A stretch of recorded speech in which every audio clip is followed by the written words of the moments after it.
கொல்லிமலைன்னு ஒரு காட்டுப்பகுதியில் ஒரு பெரிய சிங்கம் வாழ்ந்துட்டு இருந்துச்சான். அந்த சிங்கம் அந்த காட்டில் உள்ள மற்ற விலங்குகிட்ட எல்லாம், நான் தான் இந்த காட்டோட ராஜா, நான் சொல்கிறத தான் நீங்கள் எல்லாரும் கேட்கணும், என்னோட எல்லா தேவைகளையும் நீங்கள் தான் பார்த்துக்கணும், எனக்கு சாப்பாடும் நீங்கள் தான் கொண்டு வந்து கொடுக்கணும் அப்படின்னு சொன்னிச்சான். ஏன்னா அந்த சிங்கராஜா சரியான சோம்பேறியான், எந்த வேலையும் செய்யாதான். சிங்கத்துக்கு பயந்த மற்ற எல்லா விலங்குகளும் காட்டில் தேடி தேடி கொண்டு வந்து விதவிதமாக சாப்பாடு கொடுத்துட்ருந்தாங்க. அலைஞ்சு திரிஞ்சு காடு ஃபுல்லாக தேடிட்டு வந்தாலும் அந்த மற்ற விலங்குகளுக்கு வயிறு ஃபுல்லாக சாப்பாடு கிடைக்கல. ஏன்னா சிங்கத்துக்கு கொடுத்துட்டு மிச்சம் இருக்க கொஞ்சம் தான் அவங்க சாப்பிட்டுட்டு இருந்தாங்க.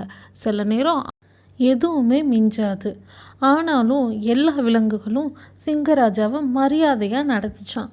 இப்படியே நாட்கள் போயிட்டே இருந்தது. மற்ற விலங்குகளுக்கெல்லாம் அவங்களுக்கு சாப்பாடு பத்தாமல் சோர்வு ஏற்பட்டது. அதாவது ரொம்ப டயர்டாக ஆரம்பிச்சுதான். அதனால எல்லா விலங்குகளும் சிங்கராஜாவுக்கு தெரியாமல் ஒரு மீட்டிங் போட்டாங்க. அந்த மீட்டிங்கில் ஒரு குட்டி குரங்கு சொன்னிச்சான், நம்மளால் எதுவுமே சிங்கராஜா கிட்ட நேரில் சொல்ல முடியாது. அதனால் நாளைக்கு ஒரு நாள் நம்ம எல்லாரும் காட்டை விட்டு வெளியில் போயிடலாம். சிங்கராஜாவே அவங்களுக்கு தேவையான உணவை தேடிக்கிட்டோம். அடுத்த நாள் ராஜா கிட்ட ஏதாவது சொல்லி நம்ம சமாளிச்சுக்கலாம் அப்படின்னு எல்லோரும் சேர்ந்து பேசி முடிவெடுத்தாங்க.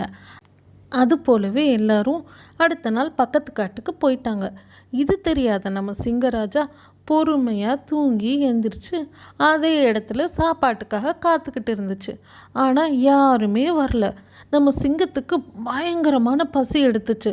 சரி, இதுக்கு மேலே தாங்க முடியாதுன்னு மற்ற விலங்குகளையும் சாப்பாட்டையும் தேடி போக ஆரம்பிச்சிது. ரொம்ப தூரம் நடந்து முடியலை. நம்ம சிங்கராஜா தான் உட்காந்த இடத்துலையே சாப்பிட்டவராச்சே.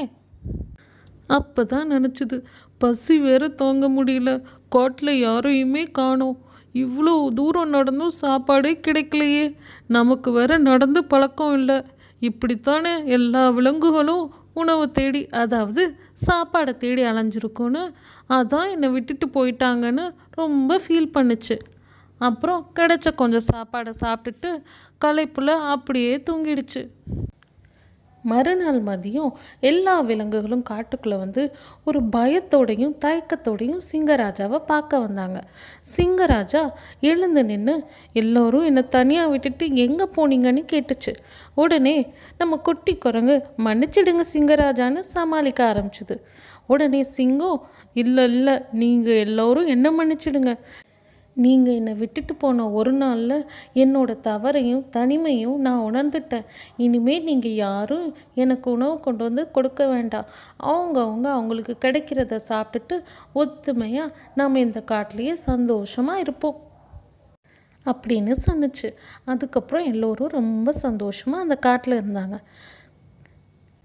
குட்டீஸ், இதிலிருந்து நமக்கு என்ன தெரியுதுன்னா, கடவுள் எல்லா உயிரினங்களுக்கும் அதற்கான உணவை இந்த பூமியில் வச்சு தான் படைச்சிருக்காரு. நாம் தான் அதை தேடி போகணும், உழைச்சி சாப்பிடணும். உழைக்காமல் கிடைக்கிறது எப்போவுமே நிலைக்காது. உங்களுக்கு இந்த கதை பிடிச்சிருந்ததா?